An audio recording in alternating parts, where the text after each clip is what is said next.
How's it going? Today I want to talk to you just about a quick little routine that I do for foot health. It's a good way to combat, it's a good way to prevent and to kind of recover from plantar fasciitis, heel spurs, different kinds of foot pain, calf tightness, Achilles tendon tightness.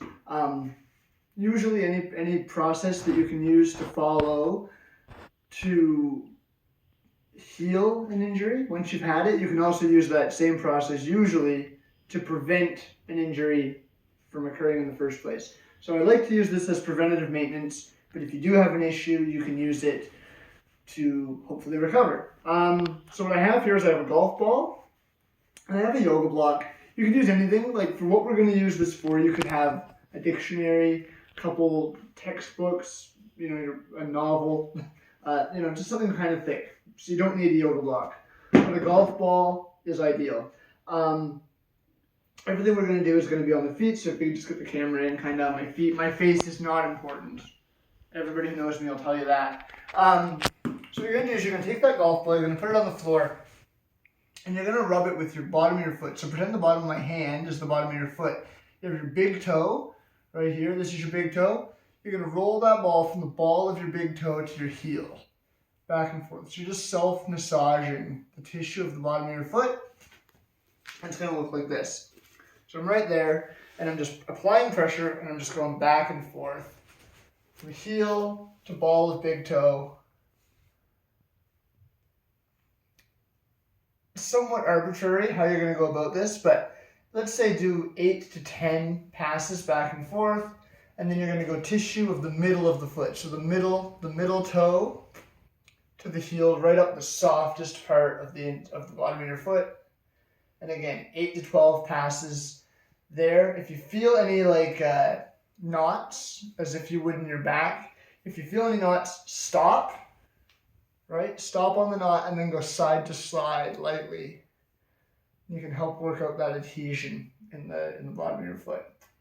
So you're just self-massaging. Then once you've done 8 to 12 passes there, you're going to go to the ball of your baby toe. So I'm not on my toes, I'm on the ball of my baby toe, and I'm going to work that line as well. From baby toe to heel.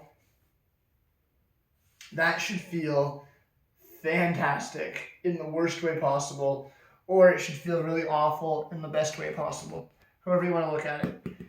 So you're going to roll out your foot, let's stick to the same foot, do the whole routine on the same foot, and then move to the other foot. So then you're going to take your block, you're going to put it on the floor. You're going to get as much of your foot up on that block as you possibly can.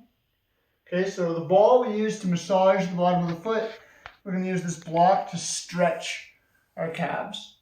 So you get as much of that foot on the block as you can with your heel remaining on the floor. Okay, so this is good, but this is better. Heel is down, and then you're going to just shift your weight forward until you feel a hot stretch up the back of your calf, okay? So anywhere from the bottom of your foot to right up your calf into the back of your knee, you should feel a stretch.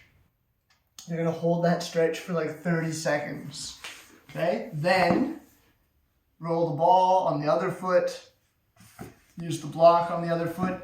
It doesn't matter if only one foot hurts. If one foot hurts, do both feet, okay? You'll do yourself a favor.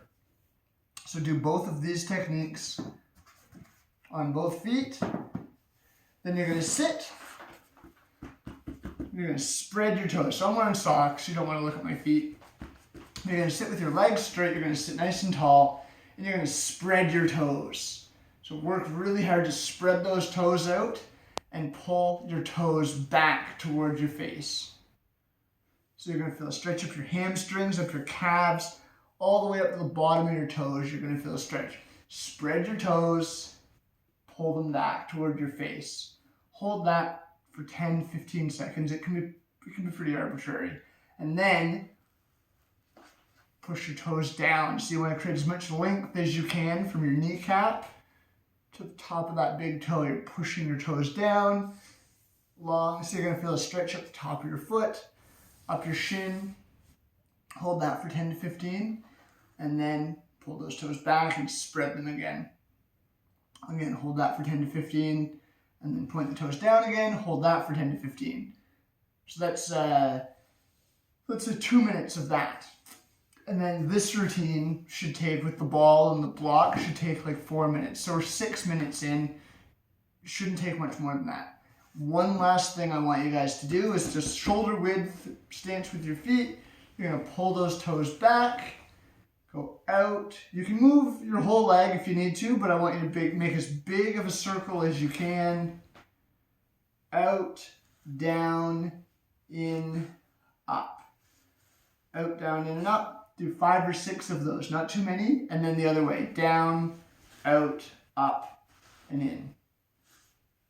All right, if you do that first thing in the morning, if you have an issue in particular, plantar fasciitis, heel spur, Achilles tendon pain, any of those kinds of issues, first thing in the morning, like before you put your feet on the floor, this routine can give you relief surprisingly quickly.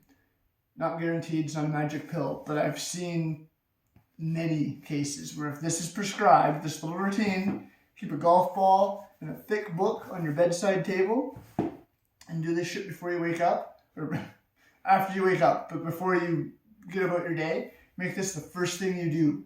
You're holding a pee, doing this stuff. There can be really, really dramatic relief.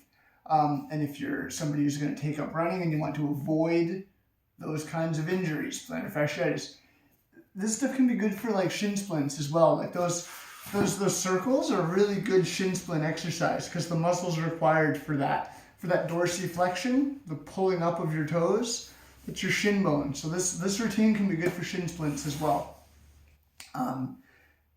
It can be good to cure an issue. It can also be good to prevent an issue. So if you're doing activities on your feet, high impact exercise, running, jumping, whatever, this routine is really good, and it takes like 6-7 minutes a day. It doesn't need to be a super long routine. And if you're someone just trying to prevent an issue, it doesn't need to be every day either.